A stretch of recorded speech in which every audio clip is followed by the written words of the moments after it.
नमस्कार, मैं नियाज खान और आप देख रहे हैं एनएमएफ न्यूज। पश्चिम बंगाल की 3 विधानसभा सीटों शमशेरगंज, जंगीपुर और भवानीपुर में 30 सितंबर को उपचुनाव है। भवानीपुर से सीएम ममता बनर्जी लड़ेंगी। बता दें कि ममता नंदीग्राम में शुभेंदु अधिकारी से 1950 वोटों से हारी थी, इसलिए उन्हें सीएम बने रहने के लिए चुनाव जीतना जरूरी है। बीजेपी ममता के खिलाफ एडवोकेट प्रियंका टिब्रेवाल को उतार रही है। भाजपा के एक बड़े नेता ने बताया कि प्रियंका का नाम तय हो चुका है, अब सिर्फ औपचारिकताएं बाकी हैं। भाजपा की पहली पसंद प्रियंका नहीं थी, पार्टी उतारना तो बड़ा चेहरा चाहती थी ताकि इस चुनाव को नंदीग्राम जैसा रंग दिया जा सके, लेकिन सभी बड़े नेताओं ने ममता के खिलाफ उतरने से इनकार कर दिया।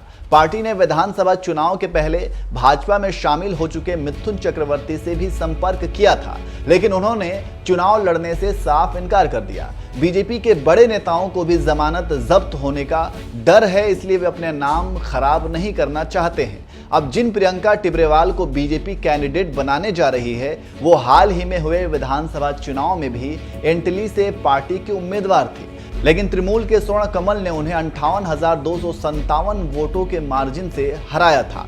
प्रियंका को साल 2015 में बीजेपी ने कोलकाता नगर निगम इलेक्शन में वार्ड नंबर 58 से कैंडिडेट बनाया था, तब उन्हें टीएमसी के स्वप्न सम्मादार ने हरा दिया था। अगस्त 2020 में बीजेपी ने प्रियंका को भारतीय जनता पार्टी युवा मोर्चा का प्रदेश उपाध्यक्ष बनाया। वे दिल्ली यूनिवर्सिटी से ग्रेजुएट हैं और चुनाव के बाद हुई हिंसा के मामलों में सक्रिय रूप से पार्टी का सहयोग कर रही हैं। वहीं राजनीतिक विश्लेषकों का कहना है कि ममता का जीतना तय है, वो कम से कम 50,000 वोटों के मार्जिन से यह चुनाव जीतेंगे, इसलिए कोई बड़ा नेता अपना नाम खराब नहीं करना चाहता है। वहीं कांग्रेस ने ममता बनर्जी के खिलाफ कोई कैंडिडेट नहीं उतारने का निर्णय लिया है।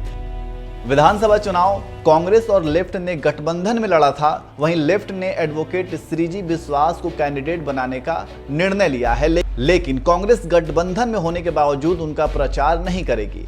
एक्सपर्ट्स का कहना है कि सिर्फ भवानीपुर ही नहीं बल्कि शमशेरगंज और जंगपुर सीटें भी टीएमसी के ही जीतने की संभावना है। बता दें कि ममता बनर्जी की टीएमसी पहली बार साल 2011 में पश्चिम बंगाल में सरकार में आई थी। तब टीएमसी ने 34 साल पुराना लेफ्ट का किला ढा दिया था। उस साल ममता बनर्जी ने भवानीपुर से ही उपचुनाव लड़ा था और वो करीब 54,000 वोटों के मार्जिन से जीती भी थी। 2016 में भी ममता बनर्जी ने इसी सीट से चुनाव लड़ा, हालांकि उनकी जीत का मार्जिन तब 54,000 से घटकर 25,000 पर आ गया था। 2011 में बीजेपी को इस सीट पर महज 5,078 वोट मिले थे, लेकिन 2014 की मोदी लहर में यह आंकड़ा बढ़कर 47,000 को क्रॉस कर गया। 2019 के लोकसभा चुनाव में टीएमसी की माला राय यहां से लड़ी थीं और उनके सामने बीजेपी कैंडिडेट चंद्र कुमार बोस थे।